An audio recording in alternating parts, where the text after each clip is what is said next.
Eu não sei, eu consigo nem te dizer o que eu acho que é o pior de todos, mas a violência física. Todo relacionamento que a gente inicia sem ter estima por nós mesmas, não adianta, ele está fadado ao fracasso. Eu sou Éden Davanço, marido, pai, empresário e o maior empreendedor familiar do Brasil. E juntos nós vamos conhecer histórias incríveis, porque família é tudo.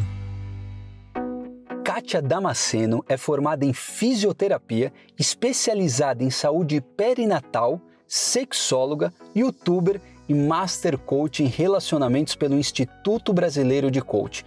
Com mais de 12 milhões e meio de seguidores no Instagram, ela ajuda muitos casais a encontrar a felicidade.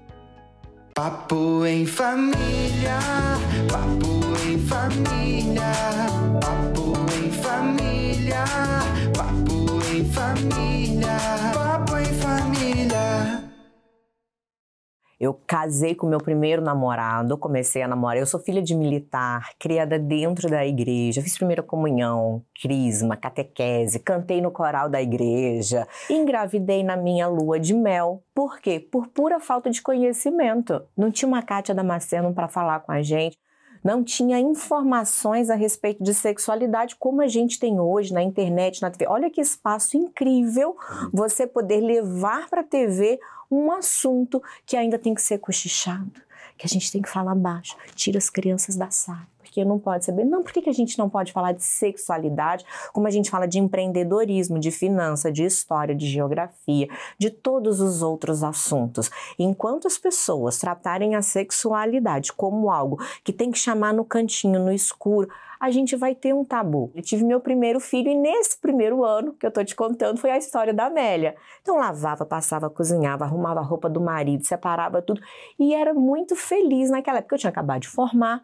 Acabei de formar. Quem que vai dar emprego para uma pessoa recém-formada e grávida? Ninguém. Então eu fui ser uma Amélia exemplar e fui muito feliz naquele momento. Por isso que eu acho que a gente tem que viver todas as fases.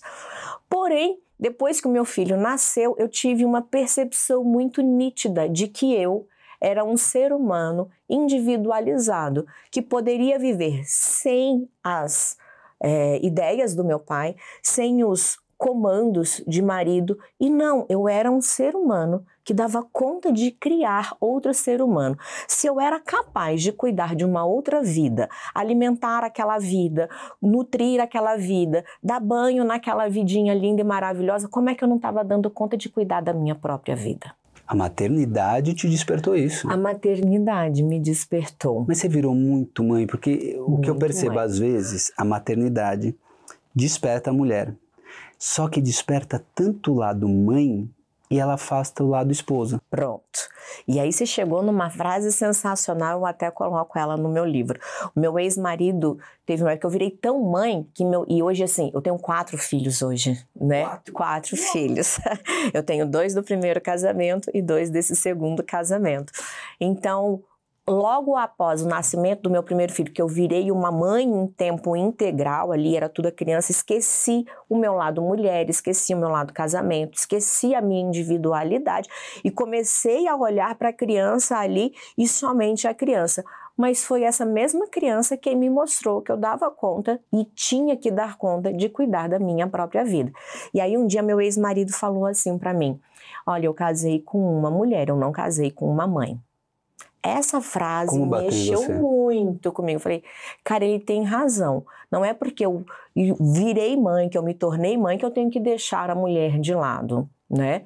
E aí, o casamento começou, já não estava indo muito bem, como eu falei, problemas de autoestima. A gente vai entrando em umas situações dentro de relacionamento que só depois, quando você tem aquela visão de drone, que você se põe para fora, você fala, mas como é que eu estava numa situação dessa daí, não tinha percebido? Então fica o alerta, olhem para a vida de vocês. Às vezes, não precisa ser sempre como uma perspectiva de quem vê de fora. Tá na dúvida se esse relacionamento é bom para você ou não? Faz o seguinte exercício. Se fosse uma amiga tua passando por isso mesmo, qual conselho você daria para sua amiga? Porque a gente, para dar pitaco na vida dos outros, é ótimo. Eu comecei a perceber que a minha família não era uma família funcional, que o meu relacionamento não era um relacionamento funcional.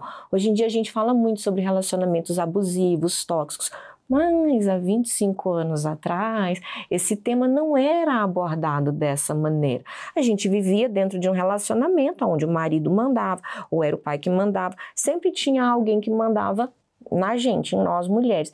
Então, esse empoderamento, essa autodescoberta é algo historicamente falando muito recente. Por isso que eu acho que eu gosto tanto de falar a respeito da sexualidade, a respeito tanto da nossa jornada, a respeito tanto da nossa história, a respeito tanto da nossa estima de nós mesmos. Autoestima nada mais é do que a estima que você tem de si. E o que é uma estima? Quando alguém está doentinho, o que você fala? Estimo melhoras. Então eu desejo que você melhore.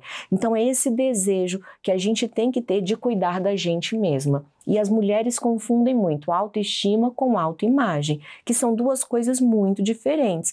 Autoimagem é aquilo que a gente vê refletido no espelho. E às vezes, e geralmente, a gente não está de bem com aquilo que a gente está vendo. Às vezes estou mais gordinha, às vezes estou mais magrinha, às vezes está mais rechuchudinha aqui, uma ruguinha ali, um negocinho ali. Isso é autoimagem. Agora, a autoestima tem a ver com todas as minhas características, com tudo aquilo que eu consigo fazer, que eu consigo imaginar sobre a minha criatividade, sobre o meu labor, sobre o meu trabalho, sobre as minhas conversas, sobre tudo aquilo que envolve o ser Kátia. E não apenas aquilo que eu vejo refletido no espelho. E se eu não estou bem com a minha autoimagem, cabe a mim buscar recursos para poder tratar. E aí a gente vai, cara, faz um botox, bota um negocinho, bota uma tetinha, puxa um nariz, faz isso. Tem condição? Beleza, vai, faz. Não tem. Cara, todo mundo pode fazer uma caminhadinha na rua, dar 10 agachamentos, dar uma empinadinha no bumbum, engrossa a coxa, fica com mais disposição para sentar, fica a dica aí também. Para sentar. Fica a dica aí também. Mas tem a ver com a imagem. O que não pode fazer é a gente anular aquilo que a gente vê no espelho e se reduzir a isso. Ter uma visão reducionista de nós mesmos, porque nós somos tantas pessoas dentro de nós. E aí, para concluir a história do casamento, falei, vamos separar, porque a gente chegou à conclusão de que não dava mais certo. Então, e por quê? Porque hoje, se a gente olhar os dados de casamento e os números de divórcio, tem crescido muito, principalmente aqui no Brasil, analisando os dados de divórcio, aumentando muito. Mas hoje, a gente olha para os casamentos, eles estão mais plásticos, não gostei e vamos. Naquela época não era assim. Não. Onde você entende, porque assim, ninguém quer separar, ninguém casa para separar, e na instituição família a gente fala, luta até o fim. Exato. Você lutou, mas onde foi que você virou a chave e falou, não tem mais jeito? É porque o meu relacionamento foi um aquém, né? Hoje em dia a gente tem Lei Maria da Penha, eu digo que eu passei pelas 5 questões que existem ali na Lei Maria da Penha. Quais? Abuso emocional, que para mim é gravíssimo, de você ter que ficar escutando alguém te falando, mas você não é boa, você é ruim, você é feia, você não presta, você não dá conta de fazer nada nessa vida, você só serve para cuidar desse menino mesmo, você não sabe fazer mais nada nessa vida. Então, um abuso emocional ali, aquele abuso psicológico, né? Um abuso patrimonial, que muitas pessoas não sabem, mas na minha separação, beleza, por exemplo, a minha avó me deu a casa onde eu morava, porque ela queria muito crescer perto do bisneto dela. Então eu saí desse bairro longe, voltei a morar num bairro que era perto da minha mãe, da minha avó, e me ajudou muito essa parte aí de ter a família por perto com a criança. Mas na hora de separar, na hora da separação, eu tinha, a minha avó me deu a casa antes, depois que eu tinha me casado. Ou seja, no papel foi um bem adquirido após o casamento. E ela não deixou registrado que era uma doação. Então, eu não consegui comprovar que era uma doação. Na hora de separar, tive que separar o dinheiro. Isso é uma violência patrimonial. Quando a pessoa vai retirando até os seus bens, o seu dinheiro, o seu sustento ali, isso é uma violência patrimonial. Violência sexual, né? Porque é aquela assim, mas aí você já falou, não tô afim e não quero. E muitas mulheres, quando a gente está numa situação de opressão, e é muito triste ter que falar isso, mas a gente transa, cara, para se livrar do cara, a gente, faz logo esse negócio aí. E é muito sofrido isso, sabe? Às vezes as pessoas nem sabem que estão sofrendo uma violência sexual, mas é isso. É isso, cara, todo sexo que você faz, sem ser um sexo consentido, que você quer, que o outro quer, que todo mundo quer, cara, é uma violência contra aquele corpo, tanto contra homens quanto mulheres, entendeu? Então, violência sexual. E aí eu acho que foi Eu não consigo nem te dizer o que eu acho que é o pior de todos, mas a violência física. Você sabe qual é o sentimento que mais dá na gente na hora? Qual? Culpa. Você ainda se sente culpada de estar apanhando. É. E por isso que talvez muitas mulheres não separam. Não separam, porque aí a gente entra num ciclo, entra num vício. Não, mas aí você apanhou uma vez e aí você fica, não, mas o que foi que eu fiz de errado? Coitado, ele estava só estressado, ele estava nervoso. Sou eu que não posso deixar ele estressado.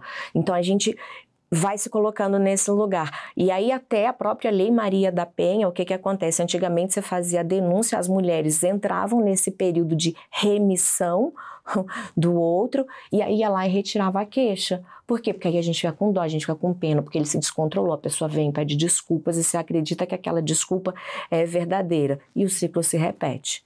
E o ciclo vai se repetindo, vai se repetindo, vai se repetindo, e cada vez a violência vai aumentando. No ano passado, a cada minuto, 35 mulheres sofreram agressão física ou verbal no Brasil. Seria possível, a cada dia, encher um estádio de futebol com mais de 50 mil mulheres vítimas de violência no Brasil. Não aceite nunca, em momento nenhum, nenhuma violência física contra o teu próprio corpo, uma violência sexual contra o seu próprio corpo. A família, o casamento, é uma união que foi feita para a gente viver baseado no amor. Se o amor, se a paz, se a tranquilidade, se a convivência, se o diálogo, se o respeito não existe dentro do teu relacionamento, olha, pede ajuda.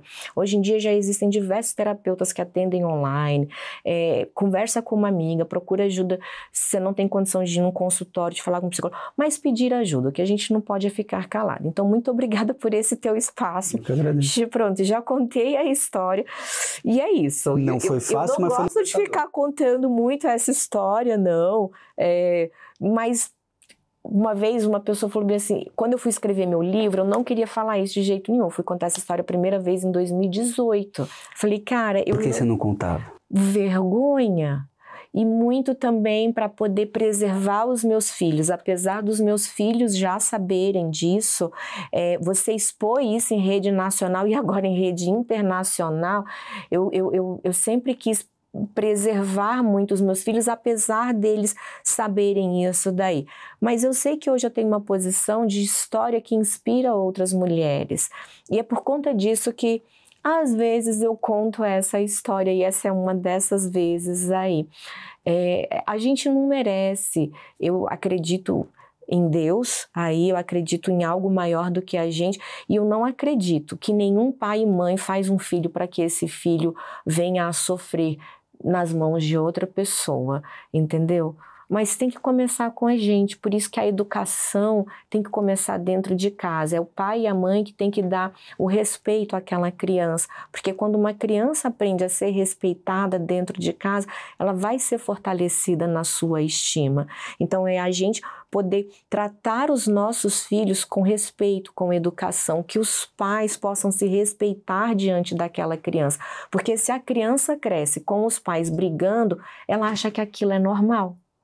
Ela acha que o grito é normal, ela acha que o tapa é normal, ela acha que o alcoolismo é normal, ela acha que tudo de exagerado é normal. E a gente não pode normalizar nenhum tipo de abuso. Então, que a gente tenha respeito.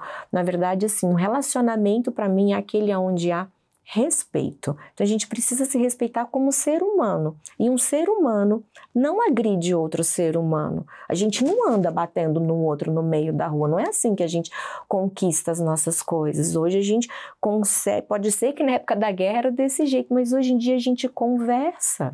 A gente dialoga e a gente não pode tratar os nossos filhos, não é para tratar ele como adulto mirim, mas é dar a ele a devida proporção de respeito, de conhecimento, de conteúdo para aquela criança se tornar um adulto que tenha estima de si mesmo, que se goste. Porque quando você sabe dos seus valores, ninguém invade seus valores. Então dá limite para a criança de quem é que pode tocar, como é que pode tocar? Porque se a gente não fala, a gente tem muita situação de abuso dentro de casa. As pessoas acham que não falar sobre sexualidade com o filho vai preservar ele e reservar ele de alguma coisa. Não, a gente tem que falar sobre isso. A partir de quantos anos? A idade que a criança te perguntar. Espera porque eles ela vão perguntar.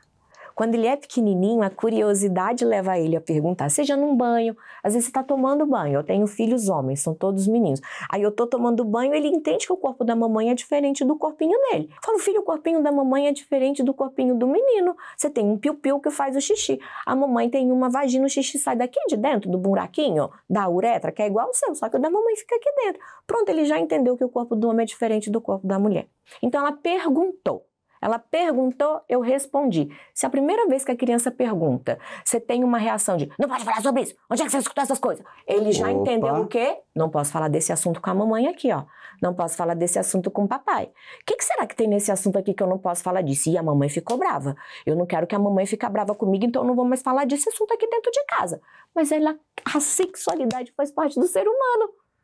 Antigamente, a gente ia conversar com os amigos na adolescência. Hoje, eles estão perguntando pro site GPT, lindo. E aí, o que ele não aprende dentro de casa, aprende pela internet ou fora de casa. E muitas vezes, de forma errônea. Então, eu acho, sim, interessante a gente conversar e não tem uma idade. Porque senão, se ele só escuta falar disso do amiguinho, se ele só escuta falar disso daí na internet, se ele só escuta de falar disso daí em outros lugares, mas dentro de casa não pode, cara, a gente perdeu a criança, a gente perdeu o adolescente. Isso é muito, muito importante. Sabe? Eu sei que quem conhece você deve estar doido pulando no sofá agora para falar de sexo. Mas sexo, primeiro, antes da gente chegar no sexo bom, porque sexo bom é feito com o parceiro ideal.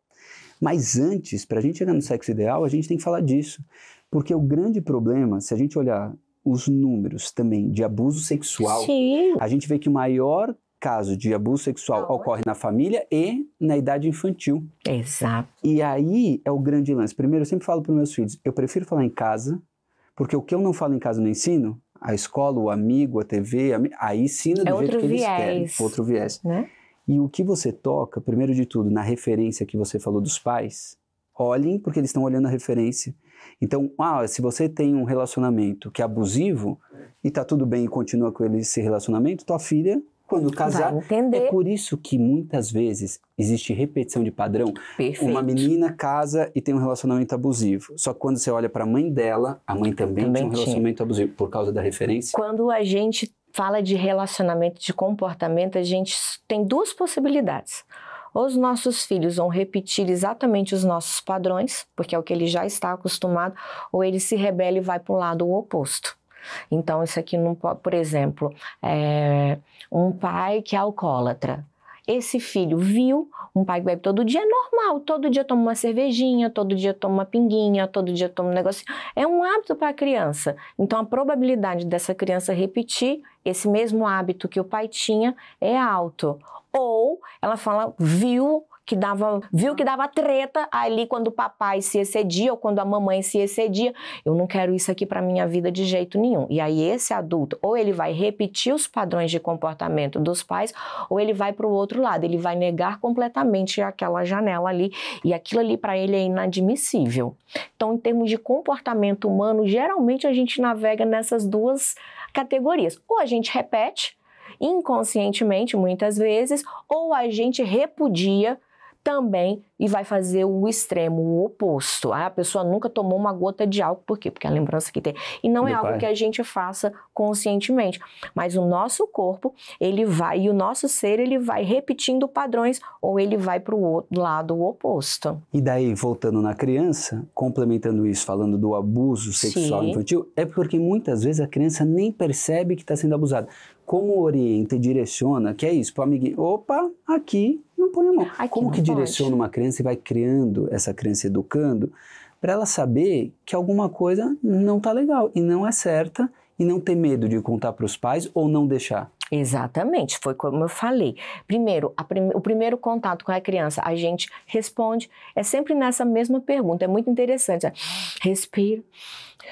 Onde é que você ouviu isso, lindo? Pra gente saber onde é que ele tá ouvindo, se ele ouviu na escola, se foi algum coleguinha, se foi alguém que tentou botar a mãozinha ali e ele já sabe que aquele limite ali é o limite da intimidade dele. Eu falo para os meus filhos, eu falo, filho, a gente precisa ter respeito com o nosso corpinho e com o corpinho do coleguinha. Então a gente não sai metendo a mão na intimidade. Onde é a intimidade, mamãe? Não pode mexer no piu-piu. Mas ele tem que entender, a criança tem que entender, ou ela tem que entender que na intimidade dela, quem mexe é papai e mamãe. E explicar para a criança aqui, filho, filha, pode usar, mexer quando vai tomar banho, quando a mamãe vai trocar sua fraldinha, quando vai... Pronto, é na hora do banho, não é durante o dia, não estou fazendo nada, foi lá e passou a mãozinha. Não pode passar a mãozinha. E assim, da mesma forma que um adulto não pode fazer no seu corpinho, a gente também não pode fazer no corpinho do coleguinha. E aí a gente vai ensinando o que pode, o que não pode. E vou dizer, hoje em dia, tem vários estudos que mostram pra gente que quando você conversa sobre sexualidade com os seus filhos, isso é estudo, mais tardiamente eles iniciam a vida sexual.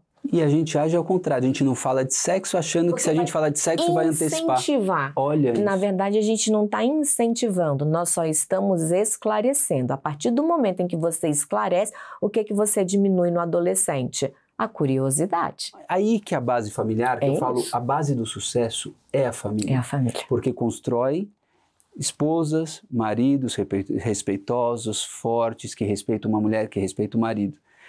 E depois que você faz uma base forte disso, que passa pela criança, pelo adolescente, e isso vai acompanhando inclusive a tua jornada, que estou tentando acompanhar a tua jornada de vida até chegar lá, para falar do sexo bom. Opa! Que é quando realmente você vai fazendo essa construção sexual de vida, tem um relacionamento bom. Por quê? Porque daquele relacionamento anterior que você teve, você depois descobriu um relacionamento bom. Mas junto do relacionamento bom, com a tua experiência profissional, você descobriu um bom casamento e com um orgasmo. Aí Maravilha. junta tudo isso e aí a explosão acontece. Como que foi isso, Kátia? Para de falar de criança e de adolescente, já deu essa pauta. Eles cresceram. Corre pra vida pro pessoal da Kátia. Agora é com você. Vamos lá, vou fazer o resumo rápido aqui, ó, como se fosse um rios. Casou com o primeiro namorado, engravidou na lua de mel, separou depois do segundo filho. Separei no dia do aniversário de 1 aninho do Vini. Assinei o divórcio de manhã, cantei parabéns de tarde. Passei 3 a 4 anos ali, como eu diria assim, angariando conhecimento para o que trabalho hoje. Nós vamos conhecer aqui, ó. Uau! Aí passei uns 3, 4 anos... Tem gente que vai querer seguir essa profissão. Gente, 3, 4 anos colhendo material, entendeu? Conheci meu marido aí, Robson, estamos juntos há 17 anos. A gente se conheceu num forró. Olha que delícia. Deu uma chacoalhada, encaixou. Estamos aí há 17 anos aí forrozeando. Bateu a zabumba. Pronto. Então eu já trabalhava na área da sexualidade há 3 anos. Então juntos a gente foi aprendendo muita coisa. Hoje tem meu canal no YouTube, tem muita mulher que fala isso. Mas como é que eu vou falar com meu marido que não tá bom? E aí como é que eu vou fazer? Não reclama. A gente vai juntos. A palavra juntos transforma relacionamento. Porque a gente tem que aprender juntos. É importante falar também. Juntos. Não dá pra ficar calada, linda. Deixa eu dar um recado bem pra você aqui assim, ó. Mulher que finge orgasmo. Falando pra você. Tá acabando com a sua vida. Não é porque, tô fazendo pra ele. Esquece. É tu contigo mesmo aqui, ó. Toda vez que você finge orgasmo, você tá distribuindo mercadoria estragada no universo. Aprende isso. Então não é pra fazer, nossa, tá horrível, tá ruim. Fala assim, vem cá, vamos testar junto aqui de um outro jeito? Vamos testar junto? E é sempre o junto. E no junto a gente aprende. No junto a gente vai se melhorando. Cara, eu aprendo junto até hoje com o meu marido. Não tem que ser um melhor ou o outro pior. E um tem experiência, o outro não tem experiência. Porque eu tinha mais experiência de vida, mais experiência de conhecimento, mas ele estava muito disponível a aprender junto comigo. E eu sempre me coloquei na posição de que, cara, como é bom aprender coisas novas e como é bom aprender sobre o meu corpo, saber o que o meu corpo gosta, para depois que eu descobrir o que o meu corpo gosta, eu poder mostrar para a pessoa que está junto comigo o que é que vale a pena para mim. E ele também, o que é que ele gosta, o que vale a pena para ele. E você sabe que o orgasmo é tão bom que ele só dura alguns segundos, né? Porque se ele durasse 1 hora, a gente morria daquilo ali, gente. Morria. E aquela taquicardia, aquela vasodilatação, coração pulsando, coração bombando, aqui assim você... Eu até brinco, eu falo, em francês, é a melhor definição de orgasmo que existe em francês. Se chama le petit mort, a pequena morte, né? E eu falo, o orgasmo é esse, ele vem vindo, ele vem gostando, você vai vindo aquela sensação, meu Deus, eu vou morrer, Ah, não morri. Ai, que delícia! Então isso tem que ser bom, isso tem que ser gostoso. E aí não dá pra fingir. Eu gosto pra direita, eu gosto pra esquerda, eu gosto pra cima e pra baixo, eu gosto pro lado. Como é que tu gosta? Porque aí não sabe nem do que gosta e deposita no cara a responsabilidade do teu orgasmo. Para de terceirizar o orgasmo. Minha filha, é tu que tem que saber do que tu gosta. Não, linda. Ó, autoconhecimento. Gostei. Olha, que gostosinho, que corpo delícia. Já olhou pra tua Cherolaininha? Cheroline é o nome que eu dei aqui. Pega um espelho. Não assusta não, louca. É essa daí mesmo aqui. Eita, os beijos pra fora, os beijos pra dentro. Ih, é da mesma cor que a dona. Ih, é diferente aqui, hein? Olha, mas vai conhecer a sua anatomia, porque a do homem é externa. É mais fácil. O homem, ele teve uma ereção, ficou visual. A gente também tem ereção. Descobre junto, ensina pro boy. E era isso, desculpa, desabafei. É que, olha, sexo é tão importante, é tão informativo, tenho certeza que as pessoas, primeiro, quebrou os tabuzinhos que rolam aí. Tão mais quente, deu mais calor agora. A gente espera. A gente poderia fazer muitos programas falando de tantas coisas importantes de sexualidade que mudam vidas. Verdade. Mudam famílias, mudam abusos sexuais, instruem crianças, criam mulheres, maridos muito mais instruídos e preparados para os seus casamentos. E daria para a gente continuar por muito mais. E a gente pode depois falar de curiosidades incríveis. Gostei dele, hein? Curiosidades incríveis sobre o sexo. Nem chegamos na curiosidade. Nós vamos ter que voltar. Vamos ter, eu acho. Nós vamos ter que voltar. Mas então, para aguçar, para deixar a paradinha bem aguçada, me responde uma coisa. Vamos lá. Que história é essa que casamento e sexo é a 3? Gente, depende. Hoje em dia o mundo tá um mundo mudado. Essa conversa rolou você e teu marido, que eu tô sabendo que o negócio é 3. Que 3, gente? Você, eu, o marido e o pinto. Que mulherada, vocês precisam entender que o pinto, ele é um ser à parte do corpo do homem, entendeu? Às vezes o homem tá com preguiça de namorar, mas o pinto tá aqui, ó, bora. Às vezes o cara tá com vontade, o pinto, tô afim aqui hoje não, hein? Ele fica ali na dele. E aí, minha gente, aí tem que juntar todo mundo, eu até brinco, né? Tu tem filho também. Eu falo, gente, lá em casa, o povo tem umas... Ai, a sexóloga deve transar todo dia. Deixa eu falar com você.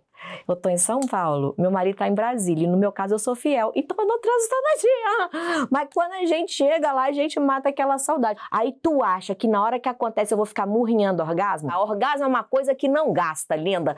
Tenha vários aí na sua vida. Ora, onde já se viu. Olha, sexo fica aguçando a cachola de vocês. Vocês já acharam que eu ia falar besteira falando que esse 3 já ia colocar outra pessoa. Não. Sexo tem respeito. Com você. É, o marido e o pinto.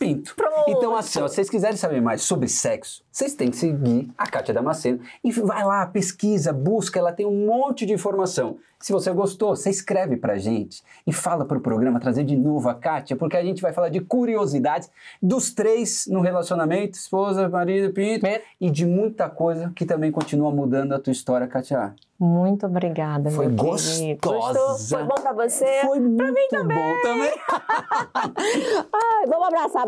Obrigada, muito obrigada, viu, pela oportunidade, de verdade. Você tem uma luz incrível. Muito obrigada mesmo. Muito tá bom? Obrigado.